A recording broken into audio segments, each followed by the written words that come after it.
Buenos días, buenas tardes, buenas noches. Quien les habla es Jonathan Farfán y en esta oportunidad nos toca hablar sobre el estoicismo, que es un movimiento filosófico que perdura hasta hoy día, incluso disfrazado y entreverado en otras disciplinas. El estoicismo es uno de los movimientos filosóficos que adquirió mayor importancia, fundado por Zenón de Citio en 300 a.C.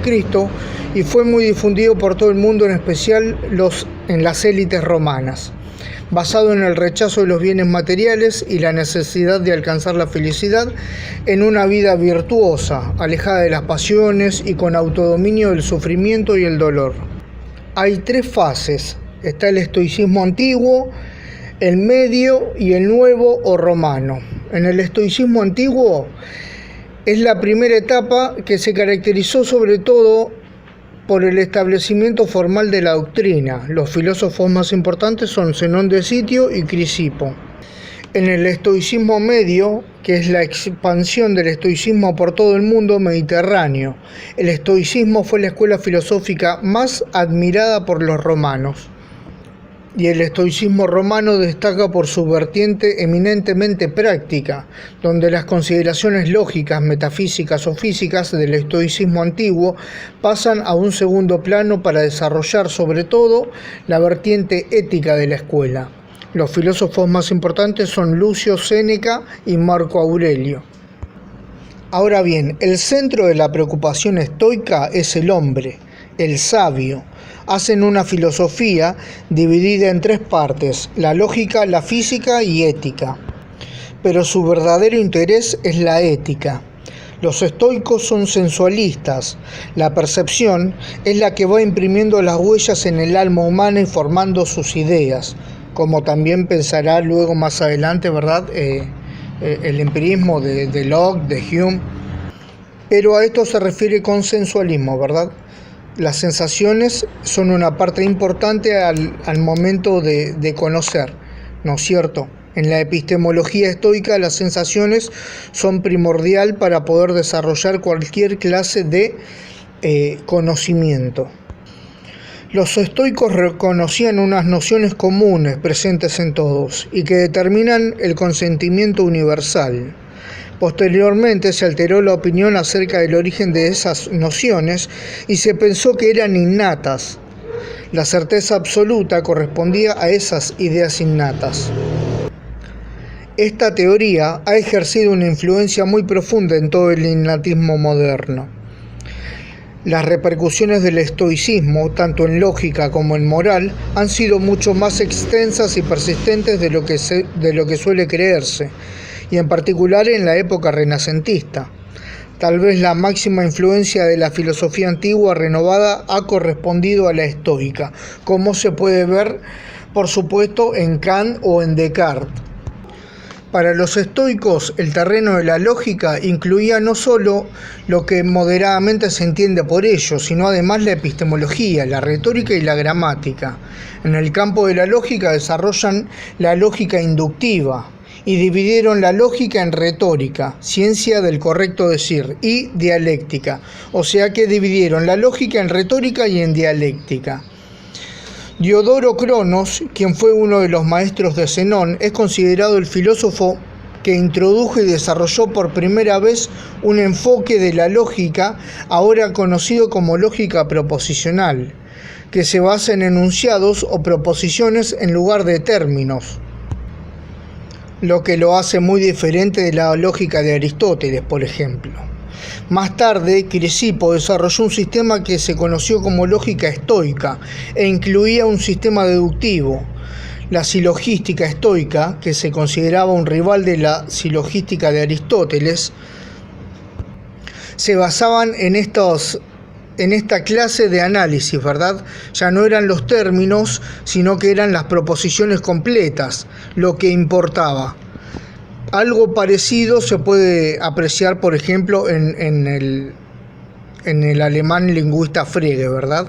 En donde la importancia está basada más que nada en las proposiciones completas o en los enunciados completos y no solamente en cada uno de los términos que pueda llegar a tener o a conformar la oración. Ahora bien, los escépticos, que también son muy influyentes a partir del siglo II a.C., trataban de independizar al hombre del mundo mediante la abstención de juicio. Dudaban de la posibilidad de conocimiento sensible mediante el pensamiento discursivo y de los resultados que se combinan de ambos. Por ejemplo, el relativismo de Protágoras es la base de la duda escéptica respecto a los sentidos. No puede ser una reproducción inmediata de las cosas si la percepción varía de individuo en individuo y entre distintas situaciones del mismo individuo o del objeto. Y estas contingencias no se pueden evitar. Así que no hay posibilidad de conocimiento sensible. Y por otra parte, las opiniones vienen condicionadas por la costumbre. Ante la contradicción de opiniones, no se puede distinguir la veracidad. El método de deducción silogística de Aristóteles depende de las premisas. Estas premisas ni se pueden admitir sin demostración, ni pueden ser simplemente hipotéticas. O sea que por lo tanto el camino del conocimiento de lo general a lo particular mediante el silogismo es imposible. El punto de partida es incierto, de modo que lo mejor desde el punto de vista escéptico es abstenerse de juzgar, ya que no se puede decir nada más allá del parecer. Frente a ellos, los estoicos, que son filósofos preocupados esencialmente por los problemas éticos, sostienen que se llega a la virtud por el saber. Esto es uno de los puntos centrales y es como la antesala a lo que vendría a ser después el medioevo o una de las grandes temáticas del medioevo, ¿verdad? Llegar a la virtud mediante el saber. Pero lo ponemos entre paréntesis. O sea que por lo tanto deben buscar el conocimiento pese a todas las objeciones y para ello deben encontrar un criterio de verdad certero. Consideran que la percepción deja la impresión de lo externo en el alma, que al nacer sería como una tabla de cera en la que lo exterior imprimen sus signos. Las representaciones generales se deben al alcance entre impresiones o a su permanencia. No hay ni ideas platónicas ni una energía externa que produzca conceptos. Entonces, a partir de esta base, el argumento principal de los estoicos para afirmar la existencia de un criterio de verdad es que las impresiones son iguales para todos los individuos. Consideran que el consenso de los hombres sobre las representaciones se pueden tomar como un punto de partida para la demostración. Sin embargo, en el último estoicismo hay cambios respecto de este punto. Para Cicerón, por ejemplo, no se trata del consenso entre los individuos, sino de representaciones innatas, presentes desde el nacimiento en cada uno. Según Cicerón, el hombre nace con unos principios morales, la creencia en Dios y otros. Con respecto a las percepciones, los estoicos consideran que el criterio de conocimiento verdadero es la evidencia de la percepción. Claramente uno lee y puede interpretar a Descartes también relacionado a los estoicos, ¿no es cierto? Y hay una cierta similitud, inclusive en el libro tercero del Discurso del Método, una fuerte influencia sobre el estoicismo en Descartes, ¿verdad? Las percepciones son verdaderas. El error, cuando hay contradicciones, está en la opinión, no en las percepciones, que son veraces al mostrar algo en sus determinadas circunstancias. En el campo de la física retornaron a la filosofía de Heráclito, o sea que todo, como entendía Heráclito, todo está sometido al cambio, al movimiento. La física, según el estoicismo, es el estudio de la naturaleza tanto del mundo físico en su totalidad como en cada uno de los seres que la componen, incluidos los seres divinos, humanos y animales. Fundamentalmente especulativa y en clara deuda con el pensamiento de Parménides de Elea, en tanto unidad de ser, ¿verdad? Y Heráclito. La física estoica concibe la naturaleza como un fuego artístico en camino de crear. Claramente muy influenciado por Heráclito. El universo es un todo armonioso, dice, y causalmente relacionado. Es decir, todo está relacionado por una serie de causas, que se rige por un principio activo, el logos cósmico y universal del que el hombre también participa. Este logos cósmico, que es siempre el mismo, es llamado también neuma, o soplo, o espíritu en latín. Aliento igneo, ley natural, naturaleza, physis, necesidad y moira, destino, factum en latín, nombres todos ellos que hacen referencia a un poder que crea, unifica y mantiene unida a todas las cosas. Y aquí podemos ver una clara influencia de Anaximandro, Anaxímenes, Tales de Mileto, ¿verdad? Toda la filosofía presocrática. Ahora bien, como dijimos, nombres todos ellos que hacen referencia a un poder que crea, unifica y mantiene unida a todas las cosas, y que no es simplemente un poder físico. El neuma o logos universal es una entidad fundamentalmente racional, es Dios, un alma del mundo o mente que todo lo rige y de cuya ley nada ni nadie puede sustraerse. Es inmanente al mundo. El logos es corpóreo, penetra y actúa sobre la materia, que es principio pasivo, inerte y eterno que, en virtud del neuma o logos, produce todo ser y acontecer. Todo en la naturaleza es mezcla de estos dos principios corpóreos. Y por esto se entiende obviamente que es una física materialista, ¿verdad? Ahora bien, con todo lo dicho, la teología estoica es claramente panteísta, ¿verdad? No hay un Dios fuera de la naturaleza o del mundo. Es el mismo mundo en su totalidad el que es divino, lo que justifica que la creencia en los dioses, pese a su heterogeneidad, sea universal. Claramente se puede leer prácticamente casi lo mismo o un calco en Spinoza, ¿verdad? Al interpretar que hay una similitud entre Dios y la naturaleza o el mundo. Claramente esto cae de maduro.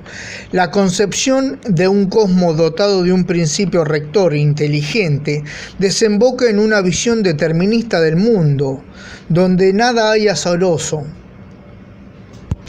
Esto quiere decir que todo está gobernado por una ley racional, que es inmanente, como su logos, y necesaria.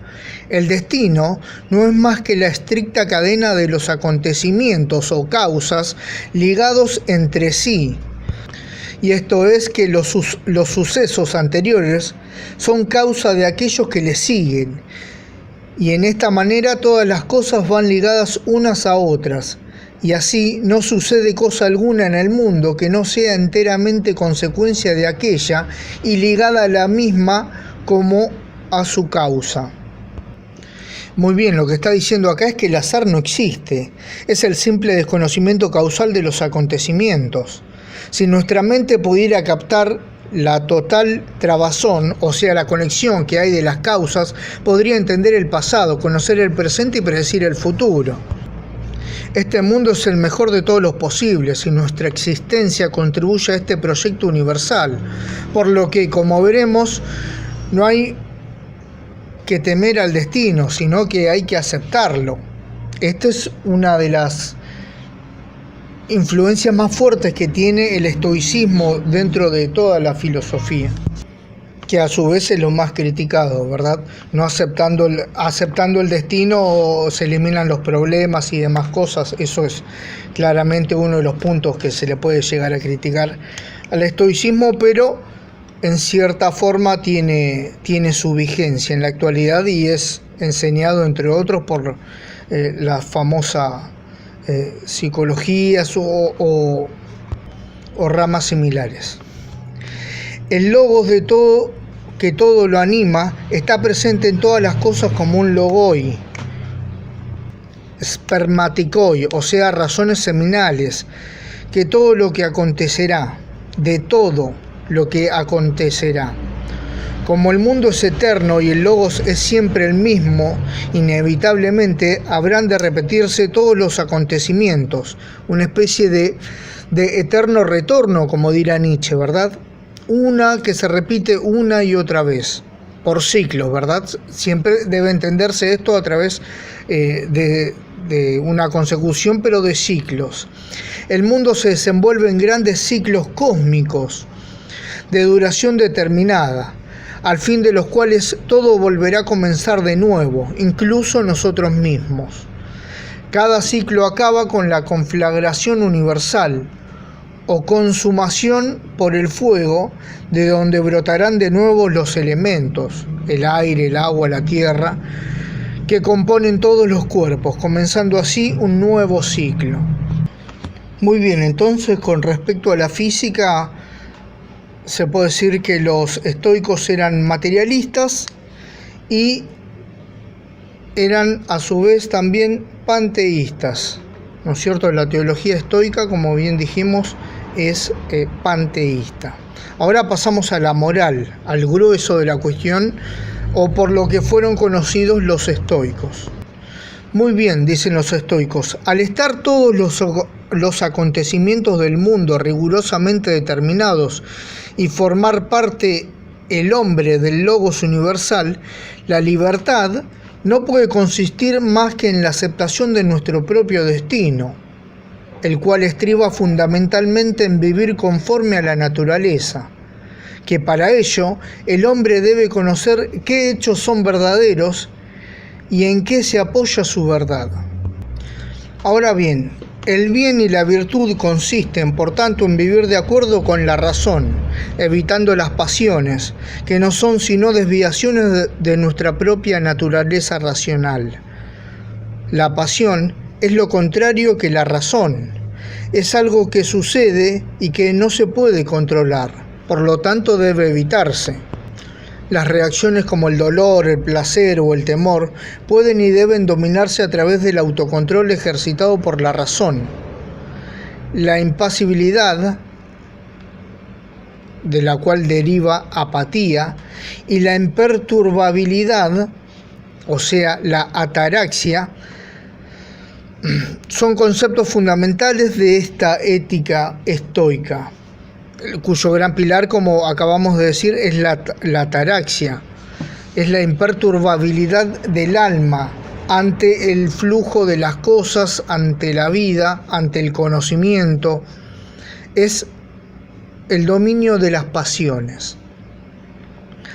Bien, estas seguirán de la comprensión de que no hay bien ni mal en sí, ya que todo lo que ocurre es parte de un proyecto cósmico. Solo los ignorantes desconocen el logos universal y se dejan arrastrar por sus pasiones. El sabio ideal es aquel que vive conforme a la razón, está libre de pasiones y se considera ciudadano del mundo. El cosmopolitismo que defiende la igualdad y la solidaridad de los hombres.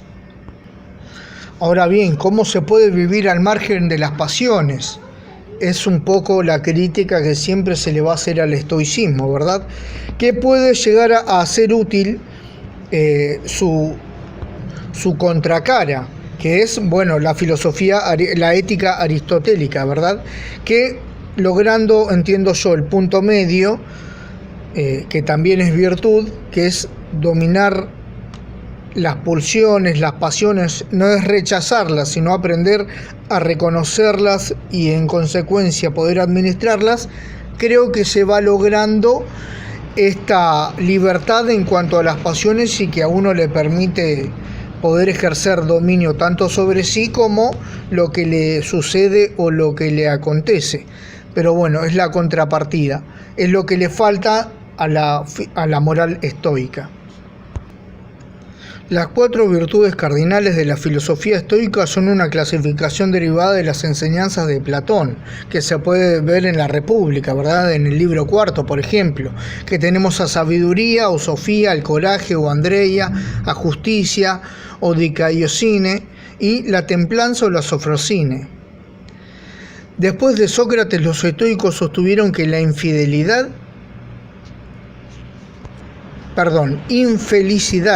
no infidelidad, y el mal son el resultado de la ignorancia humana de la razón en la naturaleza. Si alguien no es amable es porque no es consciente de su propia razón universal, lo que lleva a la conclusión de la crueldad. La solución al mal y a la infelicidad es entonces la práctica de la filosofía estoica, examinar los propios juicios y comportamientos y determinar dónde divergen de la razón universal de la naturaleza. Ahora, esta práctica que es propuesta por los estoicos es también otro de los puntos críticos que se les puede hacer en la actualidad, ¿verdad? ¿Cómo se logra? Hay un gran libro, Cómo ser un estoico hoy, de un español, que no recuerdo en este momento quién es, pero que si bien el libro es muy potente, es muy fuerte y es muy acertado en muchísimas cosas, es también algo muy, muy abstracto, como también lo plantea la epistemología, la física y un poco también la moral, ¿verdad? Entonces hay que ir paso a paso. Está claro que en el reconocimiento de las pasiones puede haber una salida en cuanto a reconocer y poder tratar de moderarlos, pero de ahí a evitarlos es algo casi imposible, que en la actualidad es casi impracticable inclusive, ¿no? Por la época. Y esto es una opinión personal, pero aquellos que practicaban el ascetismo o practican el ascetismo son las personas que generan muchísimos problemas en la sociedad, no solamente psiquiátricos personales de cada uno de ellos, sino que tienen una conducta en la actualidad que es completamente desechable. Y estoy hablando, por supuesto, de la mayoría de la Iglesia Católica, lo cual también hereda muchísimo del estoicismo, pero son opiniones personales. Una característica distintiva del estoicismo es su cosmopolitismo. Según los estoicos, todas las personas son manifestaciones del único espíritu universal y deben vivir en amor fraternal y ayudarse mutuamente. En los discursos, Epicteto comenta sobre la relación del hombre con el mundo y dice que cada ser humano es principalmente un ciudadano de su propia comunidad, pero también es miembro de una gran ciudad de dioses y hombres, de la cual la ciudad política es solo una copia. Este sentimiento se hace eco del de Diógenes de Sinope, quien dijo: "No soy ateniense ni corintio, sino ciudadano del mundo".